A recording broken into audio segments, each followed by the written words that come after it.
Hello to my friends joining us via recording. Today we are wrapping up lesson number 9 about the muscular system.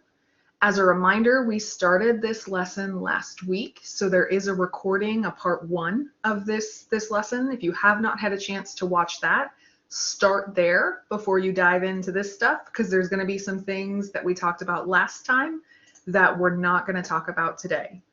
To help us review some of the stuff that we covered last time, we did a group work activity that hit on a few different topics. So let's look at the first thing we worked on with our groups, and I'll have you all help me fill it in here in the class together. The first thing that we worked on in class together was reminding ourselves about the various parts of a muscle fiber. Now, before I move on, I want to make sure we remember, what does this word muscle fiber mean? What is that a fancy word for, if you will? A muscle fiber. Yeah, exactly. Kira's mentioning a muscle fiber. That's the fancy word for a muscle cell. So as we're looking at these various special parts inside a muscle cell, remember that many normal parts of a muscle cell just have a different name because they're inside muscle tissue. So our first thing up here that we're talking about is the special part of a muscle fiber called the sarcolemma. If I'm talking about a normal cell and not a muscle cell, what would I say the sarcolemma actually is? In a normal cell, instead of calling it the sarcolemma, yeah, exactly, I'm going to call it my plasma membrane. Exactly, my plasma membrane. Remember that anytime you see sarco always means muscle tissue. Hey, check this out. We also have something in the body called the Neuro Lemma. The Neuro Lemma. First part of this question should be really easy. What kind of cells do we think we find this in? What do you think neuro stands for? Yeah, neurons, exactly, right? Not a trick question. And this lemma part is just the same as the sarcolemma. So this is, yeah, a neuron's version of the plasma membrane. So the sarcolemma is a muscle cell's plasma membrane. The neurolemma is a neuron's plasma membrane. So this lemma part means membrane for us. I asked you to predict what would happen to a muscle fiber if it didn't have a sarcolemma. So we figured out together that the sarcolemma is the plasma membrane of a muscle cell or of a muscle fiber. What were some of the things that we thought of with our groups as to what might happen if a muscle fiber didn't have a sarcolemma, or if its sarcolemma stopped functioning correctly? Okay, I like it. So one of the first most obvious things is that there's no dividing inside versus outside. That's the job of the plasma membrane, right? So yeah, my intracellular stuff would be the same as my extracellular stuff.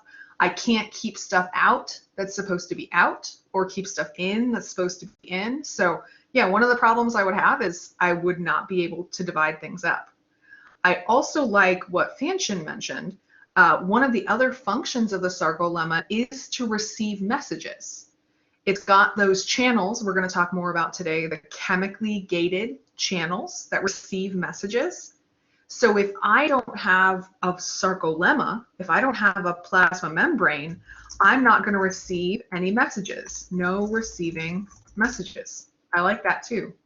So two different functions, or two different problems we're going to have with a muscle fiber if I don't have its plasma membrane, if I don't have its sarcolemma. That's perfect. Let's talk about our next part down here. The next part of a muscle fiber that I asked us to consider is the Sarcoplasmic Reticulum. Remember, sarco still always means we're in a muscle fiber or a muscle cell. And we're talking specifically about the endoplasmic reticulum of a muscle fiber.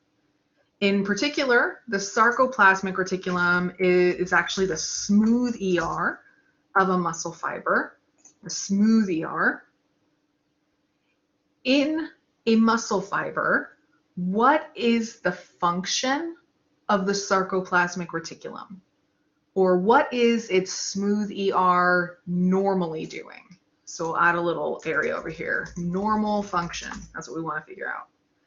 Yeah, exactly. So this is the place where we store calcium. Absolutely. We store calcium in the sarcoplasmic reticulum. I saw a couple of different ways that we could go with answering what might happen to a muscle fiber if it didn't have its sarcoplasmic reticulum. I think group number 2, when you all were figuring out what would happen, if I remember correctly, you took the approach of, if I don't have a sarcoplasmic reticulum, I don't have any calcium. Is that right? That's kind of what it looked like. Because what did you all say would happen if we were missing the sarcoplasmic reticulum? What did you predict would happen in our muscle fiber? Do you remember? That was a while ago.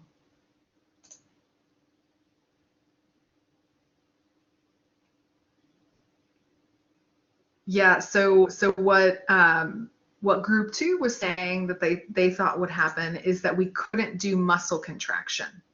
So let me type that on there. If we lose all calcium, we can't do contraction. Yeah, so like Fanchen mentioned, if I take away the smooth ER, or the sarcoplasmic reticulum of a muscle fiber, and I take away all the calcium that comes with it, I wouldn't be able to do contraction because I've got no way to get rid of those regulatory proteins. So if we're missing this sarcoplasmic reticulum, we might not do contraction at all. I talked with my other group about what might happen too. With my other group, we talked about how if I don't have a place to store all of my calcium, I can't ever like release my calcium. Releasing the calcium, remember, is what makes the process of contraction happen, right? The reason it happens and happens so quickly is because we go from having no calcium in the fluid to a whole bunch of calcium in the fluid inside a cell. So help me out, group number 1. What did you all say would happen if we lost the sarcoplasmic reticulum? If my calcium was just kind of always floating around, we didn't release it, it was just kind of always there. Yeah, exactly. So if calcium is always present, always there, our muscle contraction would be a lot slower. So slow contraction or weak contraction. Yeah, it's true. We also could have some issues with like muscle spasming because we're never stopping contraction. So there's 2 approaches we could take with sarcoplasmic reticulum. If we get rid of it and we get rid of all the calcium in it, no contraction, period. If we just leave all the calcium and don't store it anywhere, we're not going to contract correctly because there's always going to be calcium around. So big picture with the sarcoplasmic reticulum, I wasn't necessarily looking for a particular answer as much as helping us remember this is where the calcium is. I spit it out when I'm doing contractions. I need that calcium to do contractions. We could also say, I think we can all agree, that we need myofibrils to do contractions, right? How would you describe what a myofibril is? What's a myofibril?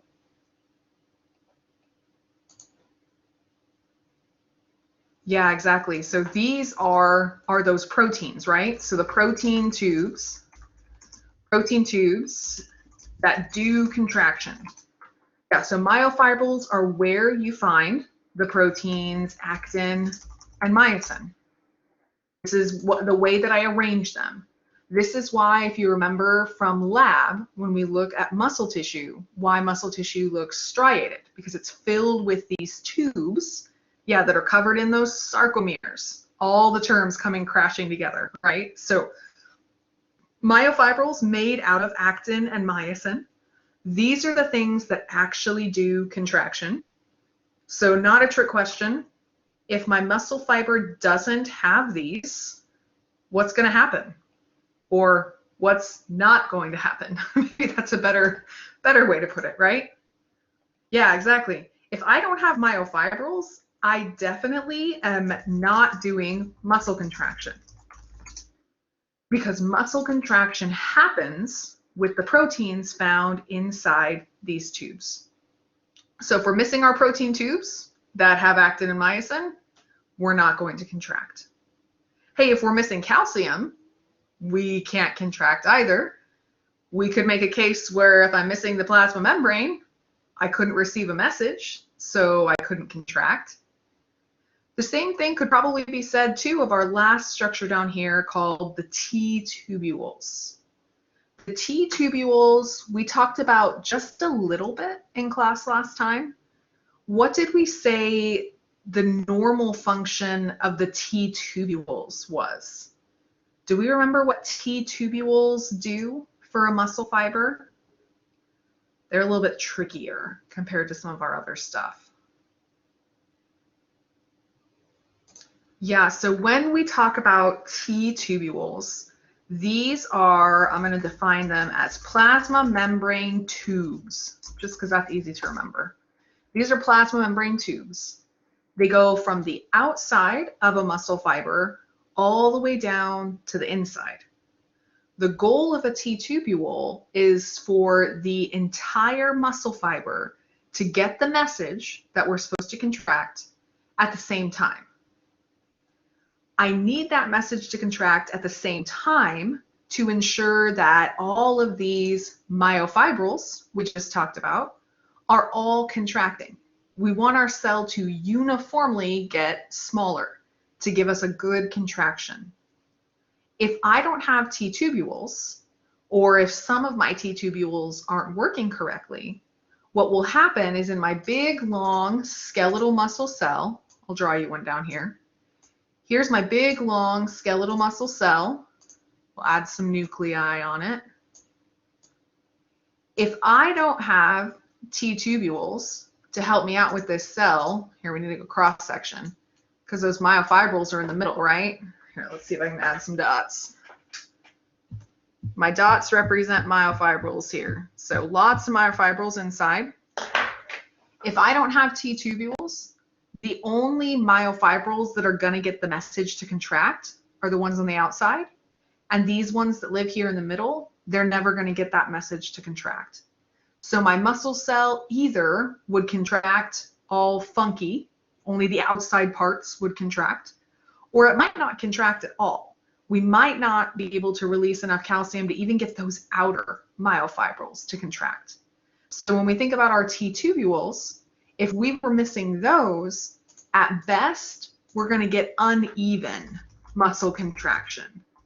Uneven muscle contraction, where outer parts contract, inner parts don't.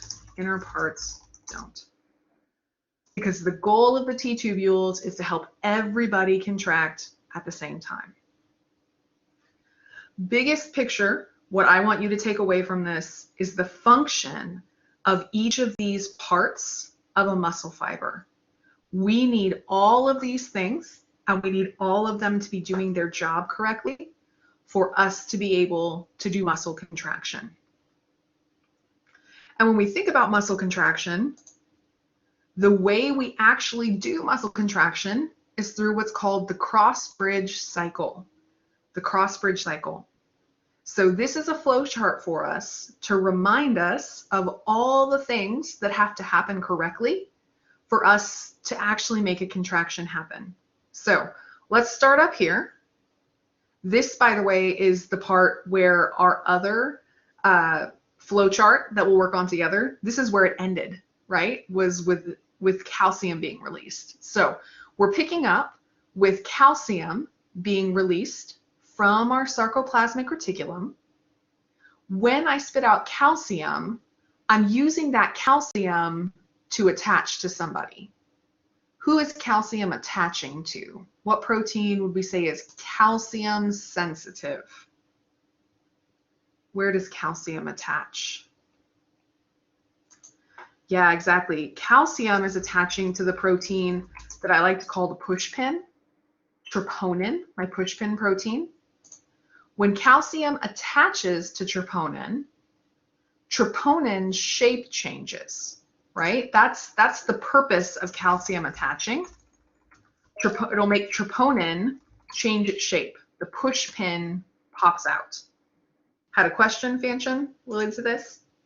Yeah, just real quick. On our quizzes, it keeps asking a question, and I think it has to do with the rigor mortis. It talks about calcium binding directly to actin. And so it confuses me because I'm like, are they meaning troponin, or is that the same thing, or no? No. So on top of actin, I actually have a protein right here that is what's directly attached to actin. And what's helping to hold this protein in place is the troponin protein. So if we're talking about rigor mortis and we're talking about it directly attaching to a particular protein, what calcium directly attaches to is troponin. Calcium never actually gets to actin, it just gets to troponin. So calcium attaches to the pushpin changes its shape, it pops off. That's going to cause my protein called tropomyosin, right, tropomyosin, to pop off as well, or to slide off. Remember, tropomyosin is my wet spaghetti noodle. So if I don't pin it in place with troponin, that's going to slide off. And now my myosin binding sites are available. Those myosin binding sites are found on which protein? Who does myosin attach to do that cross-bridge cycle? Attach to and pull on. Yeah, exactly. Myosin attaches to and pulls on actin. Oops. Actin. There we go. Yeah, so to answer Fanchon's question directly and what she had in the chat, she said that calcium never directly attaches actin. That is correct. Yeah, that never happens. The only protein out of troponin, tropomyosin, and actin, the only one that calcium can attach to is troponin. Troponin attaches to calcium, causes it to change its shape, it pops out. Then we have tropomyosin that slides away from the myosin binding sites because the pushpin's not holding it in anymore. When those myosin binding sites are available, myosin is going to bind. So when myosin attaches to actin, I know I had one of my groups kind of fill this in, we have a name for that step of the cross-bridge cycle when myosin attaches to actin. Does anyone happen to remember when we're talking about the 4 phases of the cross-bridge cycle? What's it called when myosin attaches to actin? Yeah, exactly. This is my cross-bridge formation step. Cross-bridge formation. That was the very first step of the process of the cross-bridge cycle, right? Myosin and actin attach to each other. We form a cross-bridge. The next step of the cross-bridge cycle involves myosin and actin sliding past each other. But for us to be able to do that, myosin has to let go of some stuff. Myosin's got to get rid of the trash to be able to change its shape so it can pull things along. What are the 2 pieces of trash, if you will, that myosin has to spit out for it to be able to pull on actin? Yeah, exactly. So let's start chiming in. One of the things we have to let go is ADP, which is low energy, doesn't have energy, and also that thing called inorganic phosphate. The stuff that's left over, remember when these are connected to each other, we call it a TP. When I split them in half, now I've got a DP and this P that's floating around here. So for me to be able to move actin past myosin, I've got to spit out or get rid of ADP and inorganic phosphate. This movement of myosin that starts with it spitting out these things and then pulling on it, this is the stage from the cross-bridge cycle called the power stroke. Yeah, the power stroke. So here it is. First we spit stuff out, then we can pull on actin, pull it toward the middle. Now, here's where we get stuck when rigor mortis happens, right? We talked a little bit about rigor mortis. Let me add a little arrow for us. This is where I get stuck in rigor mortis. The stiffening after the body dies is right here. Because this next step, something is going to attach to myosin that allows myosin to let go of actin. What is it that attaches to myosin to get it to let go of actin? Yeah, exactly. What attaches to myosin to make it let go is ATP. ATP. ATP is our energy molecule inside the cell. So ATP comes along and attaches to myosin. That helps myosin to detach from actin. That word is a tip-off for us, right? That stage of the cross-bridge cycle is called cross-bridge detachment. Cross-bridge detachment. Remember, rigor mortis says, sorry, we cannot detach because we don't have any ATP. I've got to let go. Myosin and actin have to let go of each other for us to not get stiff. Once myosin and actin have let go of each other though, then myosin is like, ooh, I got this fancy molecule of ATP that's storing energy. I could use that energy to change my shape. So in our final step of the cross-bridge cycle, myosin chops up the ATP and it returns to what's called the cocked or the upright position. So the end of this cycle that we just outlined here is when myosin breaks up that ATP and that allows it to stand back up. If myosin is in the upright position or the cocked position, it's going to be able to attach to actin again, and we'll go through this cycle again. So our last step, we'll add our label here, was called cocking the myosin head. Cocking the myosin head, or reactivation. Sometimes you'll see it called. Reactivation of the myosin head. As long as we still have calcium floating around, and all of this stuff is still happening, if myosin is in an upright position and actin is available, we'll just keep doing this cycle forever and ever and ever, unless we die and we don't have ATP, or unless we no longer have calcium floating around in the sarcoplasm.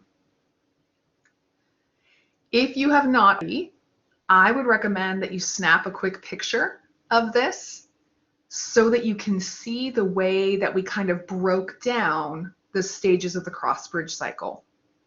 This is the way that I want you to learn those steps of the cross-bridge cycle, these little simple descriptions of what's happening in each. What's myosin doing? What's actin doing? What do we have going on with either ATP or ADP and inorganic phosphate? This is the super simple, simplified version of the cross-bridge cycle. Any questions about the cross-bridge cycle before we move on to excitation, contraction, coupling? Or give me a thumbs up.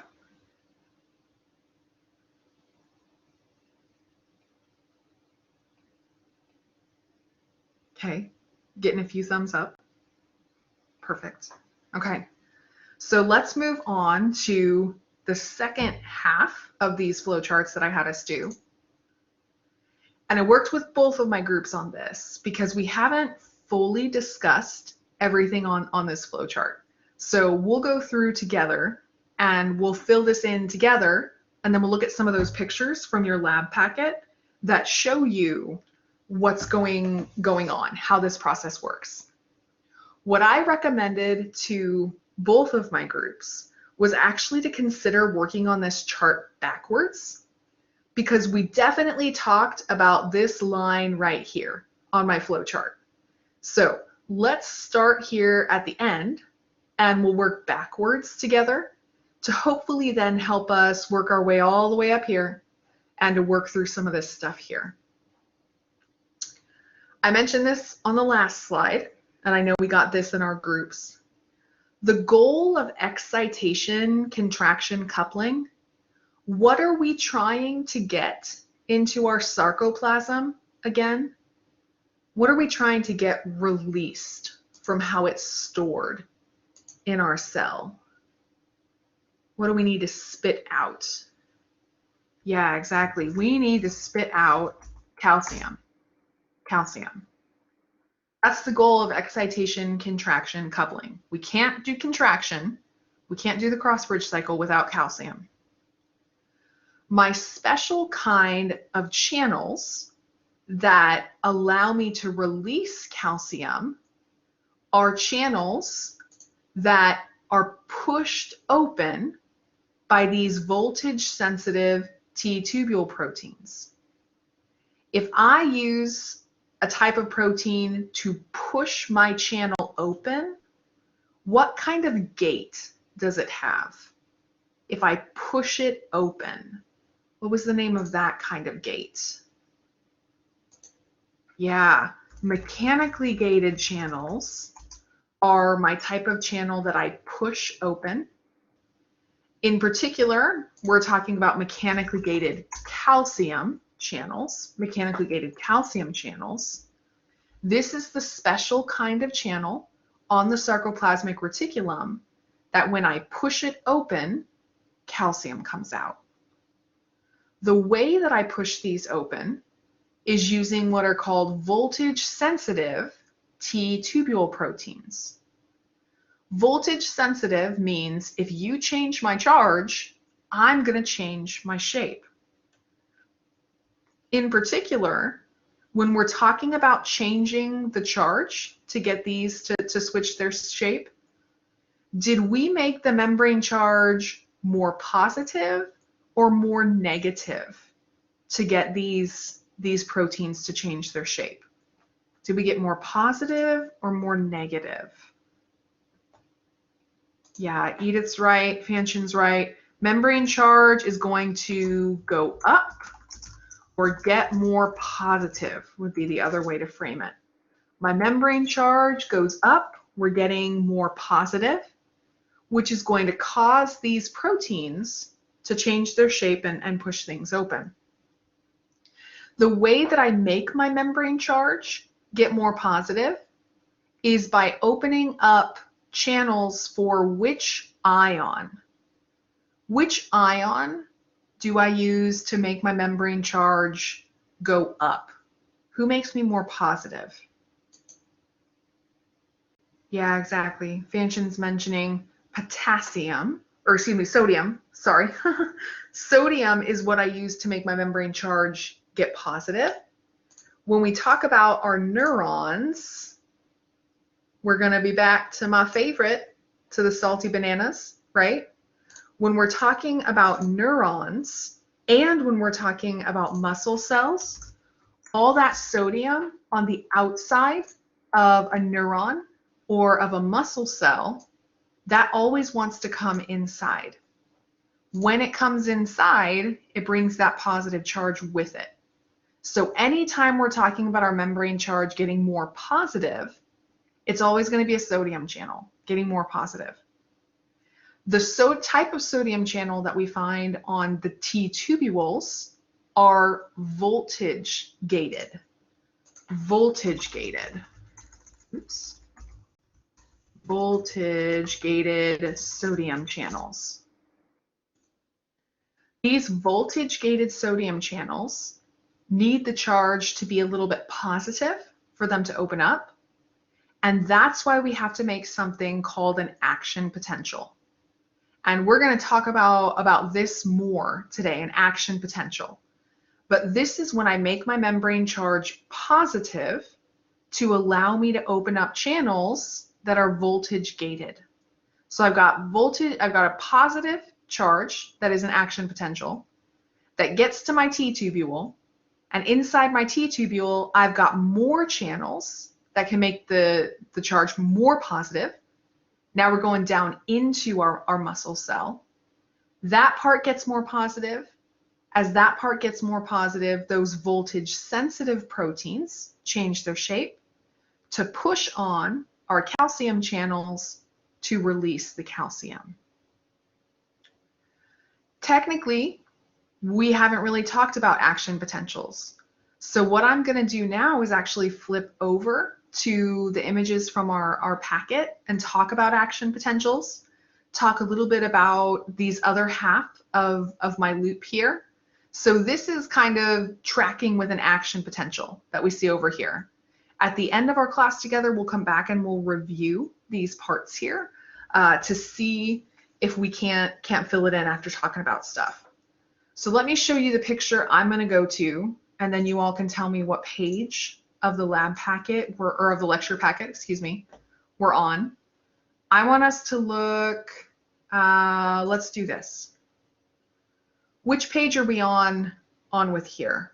What page is this image on? Okay, perfect. So we're on page 8. On page 8, we see the first kind of ion channel that's involved in the process of a muscle contracting. These are chemically gated ion channels. Chemically gated. When we talk about the way that muscles contract, the way that neurons talk to muscles, we always send the same message. The message that we always send is acetylcholine. Acetylcholine is my chemical message that neurons send to a muscle cell to tell that muscle cell to contract. So like we mentioned before, all along the sarcolemma of a muscle fiber, we have these chemically gated channels. If a neuron spits out acetylcholine, that's going to open up my chemically gated channel, my chemically gated sodium channel, to be precise. We open up the chemically gated sodium channel, and my membrane charge starts to go up because sodium makes the charge positive. As we start to go up, we open up voltage-gated sodium channels as well. So I use voltage-gated sodium channels to do depolarization. And I want you to kind of underline, highlight, star that. This is something that's true in muscles and in neurons. Voltage-gated sodium channels let sodium inside, and that makes my membrane charge positive. But just like we talked about way back in Unit 1, about how neurons, when they get up here to positive 30, they freak out because they're wrong. When we get up to positive 30, in a muscle fiber, just like in a neuron, we're going to activate voltage-gated potassium channels. Now, voltage-gated potassium channels, let's go back to our banana here. Remind me, because it's been so long, potassium inside or outside a cell? Where do I have a lot of potassium?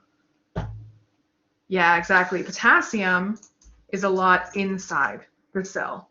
Lots of potassium inside the cell. So if I open up a channel for potassium, a voltage-gated potassium channel, potassium is going to leave, and it's going to take its positive charge with it. So as potassium leaves my muscle fiber, my membrane charge goes down. I'm doing what's called repolarization. Now, in muscle fibers, once we get back to normal, we don't do the thing in neurons. Remember how they got a little too negative, they bounce back up? In muscle fibers, we don't do that. Muscle fibers, they just come straight down and then they slow to the bottom and they level out. Here's an important number though that I mentioned with both of my groups, I think, actually. -90. This is my normal membrane charge on a muscle fiber. When we talk about muscle fibers, they always start at -90. Yeah, so the question in the chat is, what were our underlined highlight stars? We need to know that sodium does depolarization, potassium does repolarization, and we'll add to that, we need to know that the resting membrane potential on a muscle fiber is -90. Resting membrane potential. Because both of my groups told me this. When we talk about a neuron's resting membrane potential, what's the resting membrane potential on a neuron again? Is that one -90 or not? Yeah, exactly. Neurons are actually only -70, only -70. So make sure we know that muscles start at -90 and then they depolarize with sodium. They repolarize with potassium to get them back to -90.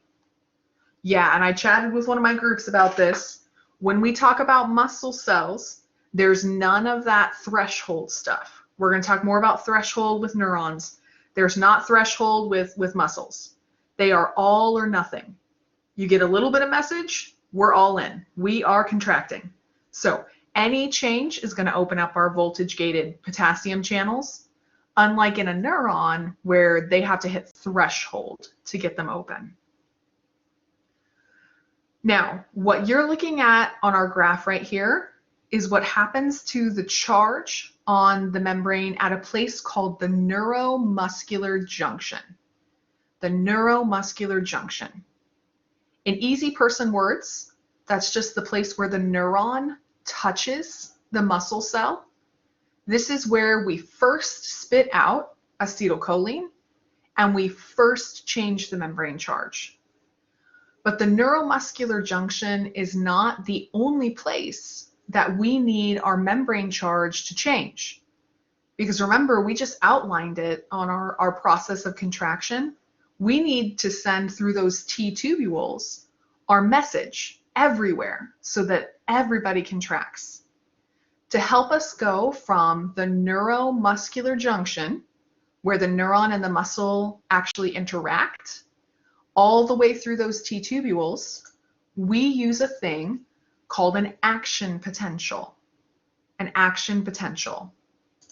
And when I hear the word action potential, what I like to think of, that fancy word potential, remember we talked about just means charge. The potential, the membrane potential is the membrane charge.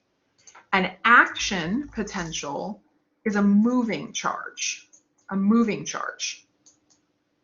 The neuromuscular junction is where my charge starts, but it better not stay there. So here's the way that a muscle cell can get the entire membrane to change its charge by using these action potentials. So let's talk about what this picture means. We are looking at the membrane of a muscle cell, muscle fiber, all the way across. Now, this is the same muscle fiber at different times. Notice how we got this little T right here? So imagine that this is the same muscle cell at time 0, time 3, time 7, etc. It's all the same cell. The way an action potential works is we start here at the beginning of the cell. Say we're right by the neuromuscular junction. Acetylcholine was spit out by my neuron. It opened up chemically gated sodium channels. See how in blue here we've got these arrows that shows that sodium came inside my muscle fiber. When sodium comes inside, it makes the charge inside my membrane positive. We used to be -90. Remember, we like to chill out at -90 inside. But when I open up chemically gated sodium channels at the neuromuscular junction, suddenly the inside is positive. Well, right next door to the neuromuscular junction are those voltage-gated sodium channels. Voltage-gated sodium channels, meaning when you change the charge in here, I'm going to freak out too. So the voltage-gated sodium channels that live next door, so they live right here in the membrane, when this part of the membrane goes positive because the chemically gated channels opened with acetylcholine, these ones that live next door say, sweet, it is action potential time. And they open up their voltage-gated sodium channels. In rushes sodium, making this part of the membrane become positive. And guess what? Next door also has voltage-gated sodium channels. And these voltage-gated sodium channels say, oh my gosh, it's happening, it's time. When this part of the membrane gets positive, the sodium channels here open up as well, making this part of the membrane positive. So think of it kind of as a chain reaction. If the first part of my membrane depolarizes, gets positive, the next door neighbors that are listening, they're voltage-gated channels, they're going to open up and make this positive too. And these ones are listening, they're going to open up and make it positive. This will continue all the way across a neuron's membrane, all the way down into those T-Tubules to make sure that that charge gets everywhere. Yeah, exactly. Our neighbors are pretty nosy, right? These neighbors are spying on these ones. And if they're freaking out, we're freaking out here. And they're spying on these ones, we're all freaking out because we're all up in each other's business. That's the way that voltage-gated channels work. I like that. Nosy neighbors, voltage-gated channels. Notice in my picture, it's not just the movement of sodium that happens in this process of an action potential. The other thing that will happen is we'll actually spit out that potassium as well. Remember when we were looking at our graph, so let me redraw the graph for you. When we were looking at our graph of membrane potential, we used sodium to depolarize our membrane. So that's what's happening here, that's what's happening here, and here. We're depolarizing it everywhere. But once we depolarized, we came back down. And so what you're seeing behind this sodium, once those voltage-gated sodium channels open and get us all the way to positive 30, this part of the membrane has a moment where it realizes, oh, I did a bad thing.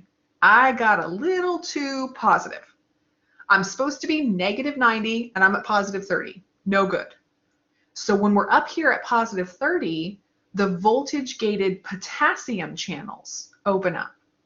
Their job is to spit out potassium to make the inside positive. So this part of the membrane that we see here is having that moment of clarity where it realizes I was never supposed to be positive 30. Or as my husband and I like to joke, I am not 20 anymore. When I have that realization that I can't do what I used to be able to do. That's what's going on here at this part. This part of the membrane says, oh, I can't do positive 30. This is not for me. So we spit out potassium to get back to normal. And these neighbors right here, they're loving it at positive 30. Oh my gosh, I am not 20 anymore. I need to go back down. So we see these potassium channels opening up here as well. An action potential involves first sodium moving in, then potassium moving back out. This happens all the way across the membrane of a muscle fiber, all the way down those T-Tubules, because we have to make the membrane charge all the way positive and then all the way negative. We've got to get back to normal. Because if we're back at normal, we can get another message from a neuron to tell us to contract again. So big picture, let's summarize what we just said. We said that action potentials are moving charges.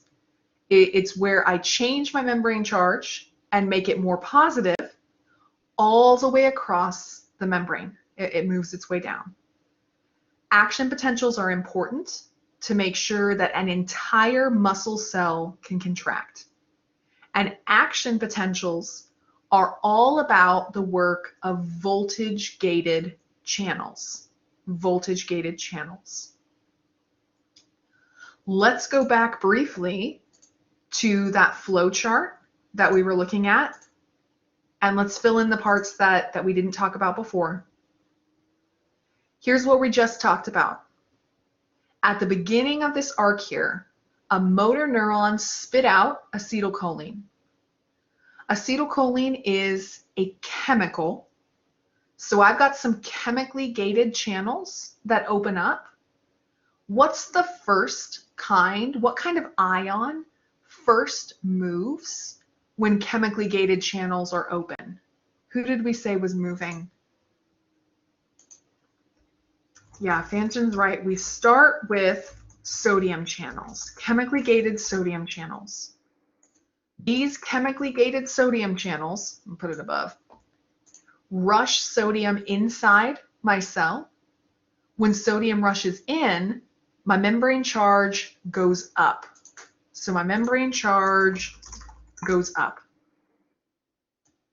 When my membrane charge goes up, now I can activate the kind of channels that are sensitive to charge. Remind me in the chat, what's the kind of channels that are sensitive to charge, that charge opens or closes them? What kind of gate do those ones have? Yeah, exactly.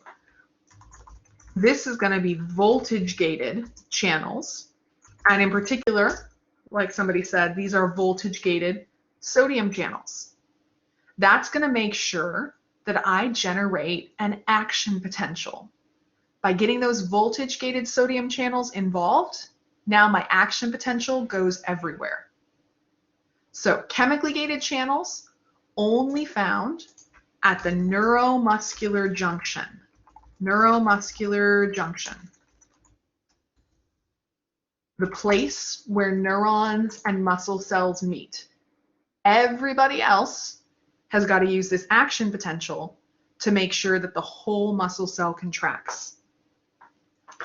When that action potential reaches the T-Tubules, now we go through to that part that we already talked about, right? So we said that along the T-Tubules, we also have voltage-gated sodium channels.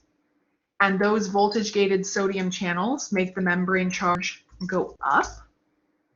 And as the charge in the T-Tubules go up, those voltage-sensitive proteins change their shape and push on our mechanically gated channels, mechanically gated calcium channels, to get us to spit out that calcium. So this leg is what has to happen to get us to spit out calcium. But at the same time, I can't just leave my membrane charge positive, which is what these voltage-gated sodium channels did. I need to use some type of channels to get me back to rest, to get me back normal.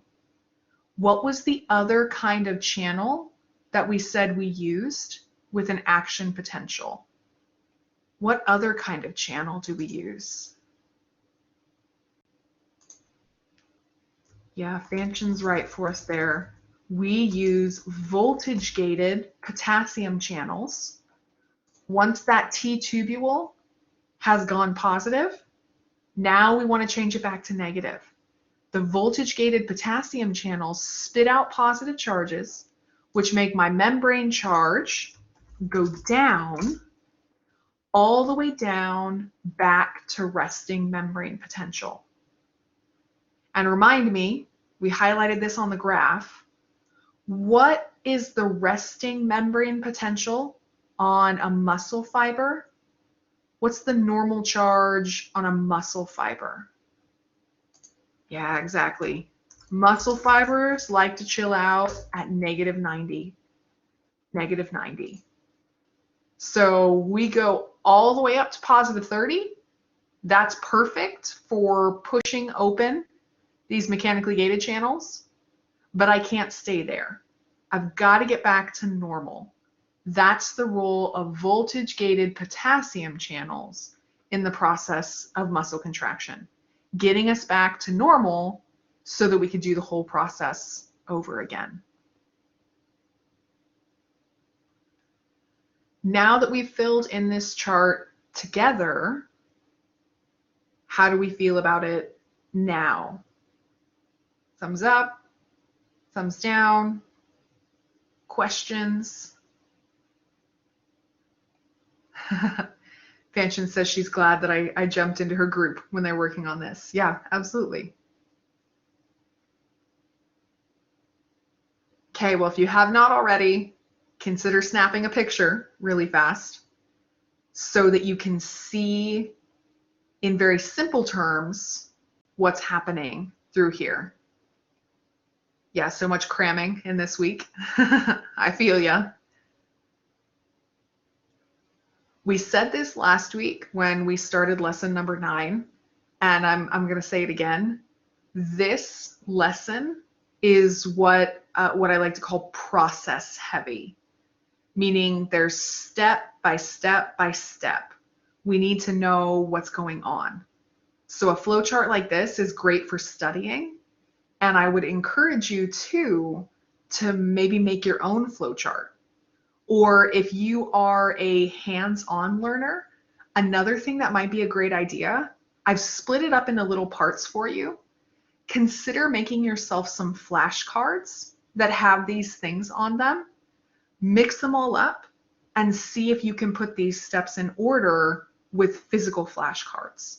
So again, if you're a hands-on person, with these processes we're talking about, go ahead and make yourself step-by-step flashcards and put them in order so that you can see them in front of you in a visual space.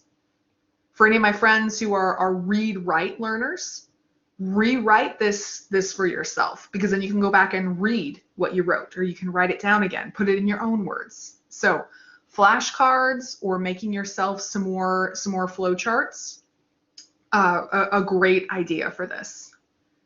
Yeah, I saw a question in the chat about whether or not I could send this to you. If you send me an email, I absolutely can. Yeah, so send me an email and I can just send you these group work slides, and then you'd have both of these with the blanks in it. Absolutely. I'll forget if you don't send me an email. So just send me an email and we'll get it done. Okay, I want to talk with you about 2 ways that we can mess up this excitation-contraction coupling. One of the ways that we can mess up excitation, well, actually, we can't talk about this yet, can we? Before we talk about sarin gas, one of the ways we mess this up, I need to talk with you about one more thing. I need to talk with you about something called acetylcholine esterase. Can you remind me in the chat, what page is this picture on about acetylcholine esterase? Okay, we're on page 11. Excellent. Okay. So when we talk about the process of muscle contraction, it all starts with that acetylcholine. So it all starts with that motor neuron spitting out the message. Remember, like we just talked about, acetylcholine goes down and attaches to chemically gated sodium channels, the ones that open with a chemical key. Once I open up those channels, we do that stuff we just talked about with the action potential. So I open up voltage gated channels and I move my charge, all that jazz. Where we run into issues with muscle contraction is I send this message, acetylcholine, once. I want it to be heard once. So to help me hear a message only one time, the time I actually sent it, we use a thing called acetylcholine esterase. And you can see it listed right here. It's a long name. I'll never make you spell it. Acetylcholine esterase. This is an enzyme that's attached to the membrane of my muscle cell. So imagine that this is a protein. They made a little blue dot here. The job of this protein is to take the acetylcholine message that a muscle just responded to and basically recycle it, chop it up. So we hear acetylcholine, we generate an action potential, and then we chop it up. We heard that message once, just like it was supposed to be. When acetylcholine is chopped up into pieces, my muscle can't respond to it anymore, which is great because then we're responding once to one message. We can run into an issue, and here's what happens with a chemical warfare agent called sarin gas. We can run into an issue where this enzyme, acetylcholine esterase, no longer functions. So when you're learning about sarin gas, when you're reading about it in the lesson, the issue with sarin gas is it comes down to this enzyme right here, acetylcholine esterase. And sarin gas says, actually, you're not going to do your job anymore. You're not going to chop up those messages anymore. So my neuron keeps functioning like normal. It's doing its normal job. It spits out acetylcholine. Instead of that acetylcholine getting chopped up once the muscle fiber has received it, that acetylcholine keeps bouncing around. So what we don't see in this picture is the fact that we would have another receptor for acetylcholine next door. Or we might have one right here as well. I have receptors for acetylcholine all over the membrane at the neuromuscular junction. That's why I got to chop up acetylcholine when I've responded to it. I want to get rid of it. Because if I don't get rid of it, like is what happens with sarin gas, we respond to it once, and then we respond to it again, and then we respond to it again. And we just keep responding to the message that the neuron sent one time, but we respond to it like 5 times. It's like when you get those awful emails, right, that everyone replies the same thing to, or you get like 5 of the same email. This muscle cell got one message that said it was supposed to contract, but that message never went away. It's going to respond to it again and again, and every single time it attaches to a channel, that muscle is going to contract. So when we're thinking about sarin gas, and again, you're going to read some more about sarin gas, this is a condition that often is evidenced by muscle spasms, by convulsions. What can make it deadly? Like we've seen recently in Syria, it's been used in Syria. What makes it deadly is the diaphragm actually contracts so much that it can't contract anymore. Literally, people exposed to it will suffocate to death. It's terrible. It ultimately comes down to a problem with acetylcholine esterase. My enzyme should be chopping up the messages, so I only hear them once. Instead, I hear them too many times, and I contract too many times. Big picture, sarin gas is a problem with too much acetylcholine. Not because my neuron spits out too much, but because my muscle cell is not able to chop up the messages I've already responded to. Yeah, sarin gas is absolutely horrific. It's terrible. It's actually been banned by the national community. We say that it's not allowed. This is not cool. That's why it's considered a war crime. When the Syrian regime used it on their people, that was considered a war crime. We've decided as humans, that's not okay. Fanchen has a question. So we find this on the muscle cell and not on the neuron. That's correct. We do actually have this same enzyme on neuron membranes too. We only ever find it, let me give you some terminology that you'll use a lot in lesson number 10. We only ever find it on what's called the postsynaptic cell. The postsynaptic cell. That's my cell that's receiving the message. They're the only ones that ever have acetylcholine esterase. So my muscle cell has it, my neuron doesn't. My neuron is functioning just normal when I'm exposed to sarin gas. but my muscle cell is not chopping up that message anymore. We're hearing it way too many times. It's an echo. It keeps coming through repeatedly. So sarin gas, that's an issue with acetylcholine esterase. The other correlation that we're making together in this chapter is Botox. We were joking about this yesterday, right? Botox. So Botox actually stands for botulinum toxin.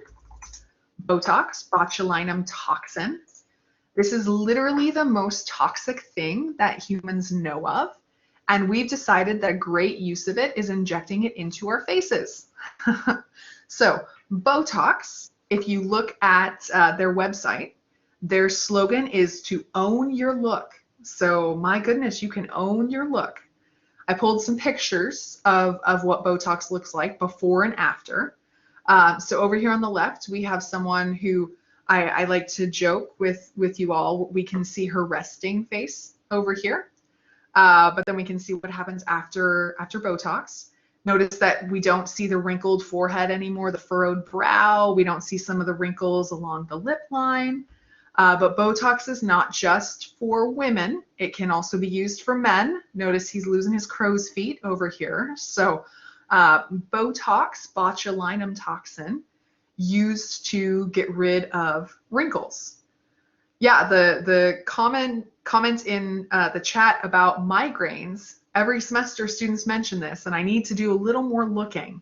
It is correct, yeah, that we do use Botox also to treat migraines. And I don't quite know the mechanism yet. I need to learn a little bit more. Let me show you on a neuron level the way that Botox works. So Botox, in the simplest possible terms, Botox is blocking our signal to contract. Let's see if we remember. What was the name of the chemical signal that neurons send to make muscles contract?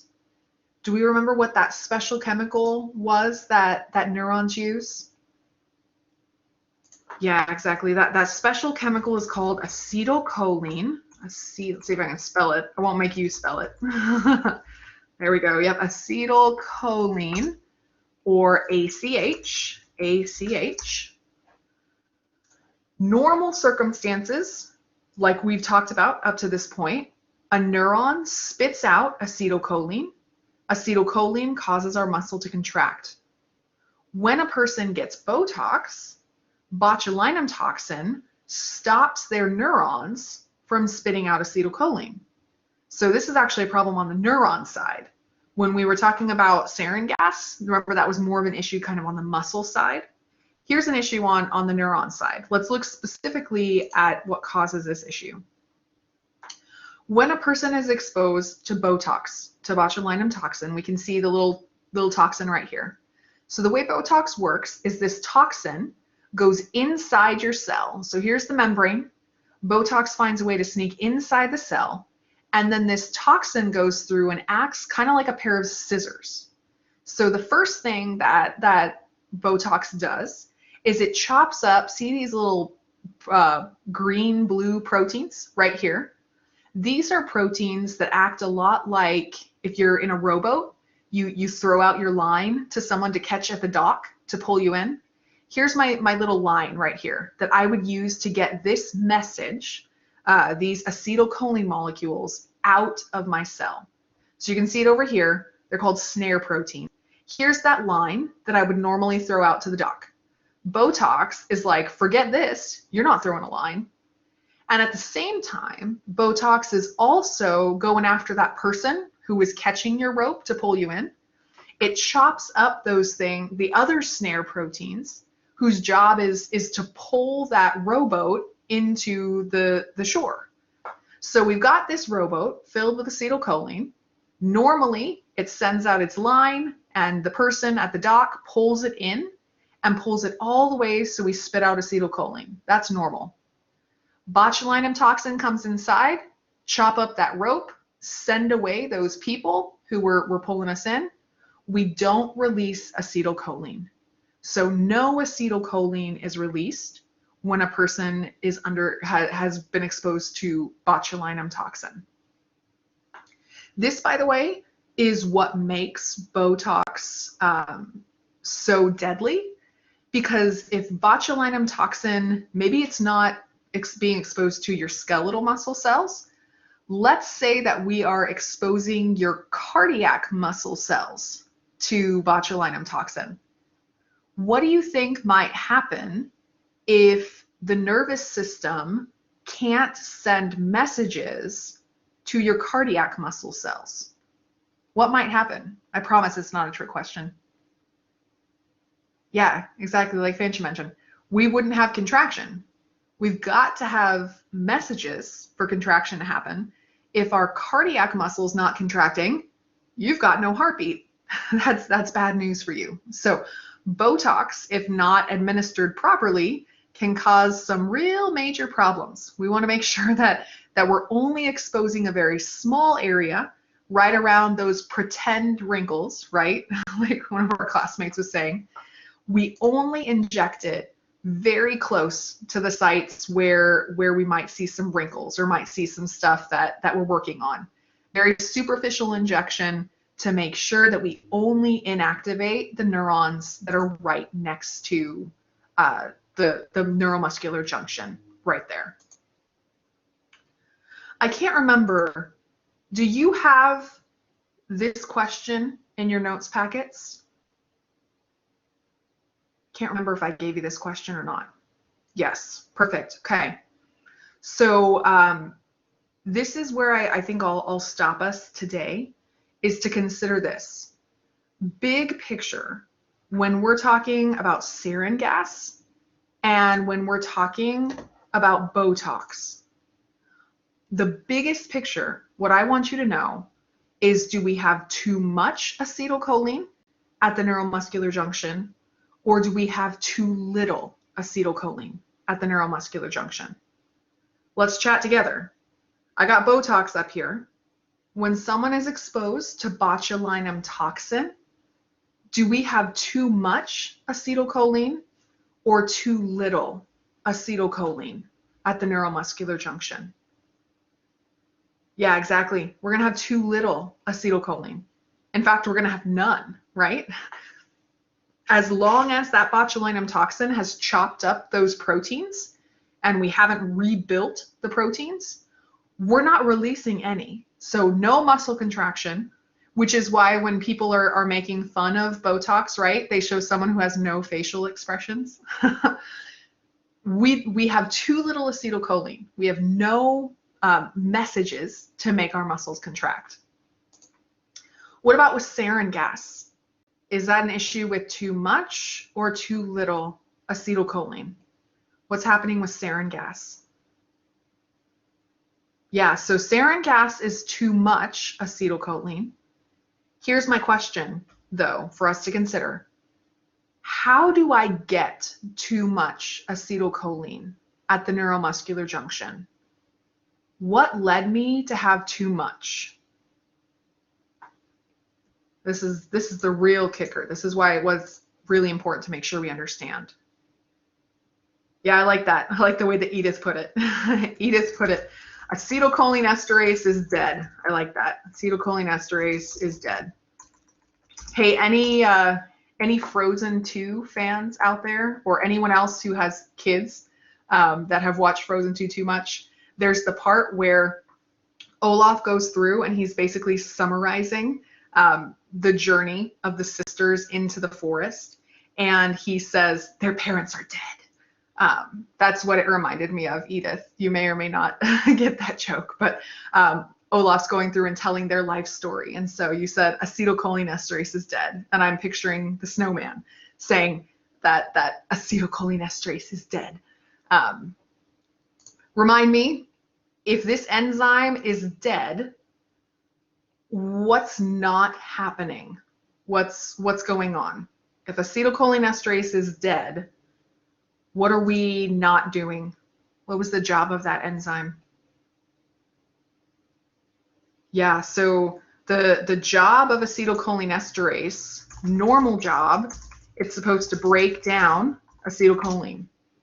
If I've killed it, if it's not doing its job, ACH is not getting broken down. It's not getting broken down.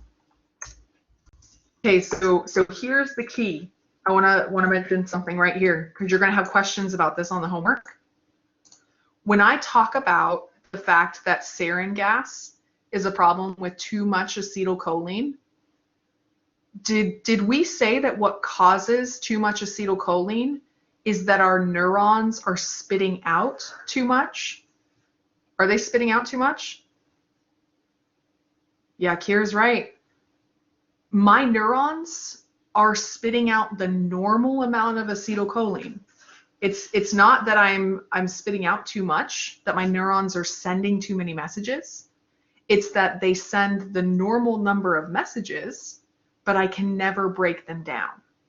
Again, I've got reverb going on here. I'm hearing the same message over and over and over again. So it's not, again, that the neurons make too much acetylcholine. It's that I can't break down any of the acetylcholine that I've made. That's what leads to those muscle spasms that you're learning about. I think, let me check. Yep, I'm going to end with this because this just makes me happy. Here's a little meme that I made for you all. So it's the Dos Equis guy, the most interesting man alive. And he's saying, treating face wrinkles with deadly bacterial toxins. I too like to live dangerously. So there's our end note for today's class. I too like to live dangerously with Botox. We did not get through all the way through lesson number 9, right? You all can tell that. Because of that, tomorrow was going to be open office hours. I will go ahead and do a regular class tomorrow. So if you happen to be free tomorrow at 1 o'clock, we will wrap up lesson number 9. And depending on how that's going, we may or may not start lesson number 10. But if you are free tomorrow at 1 o'clock, let me type it. Tomorrow, that's Friday, April 2, at 1 o'clock, at 1 p.m.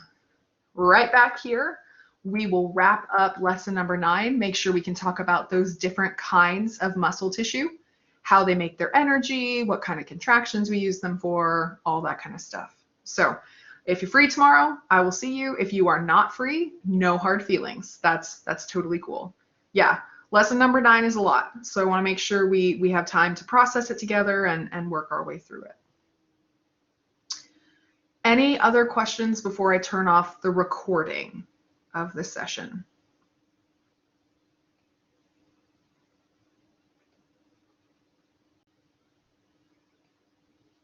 All right, well, I'm going to stop my recording. I will stick around for any last minute questions here in the chat. Otherwise, I hope to see many of you again tomorrow.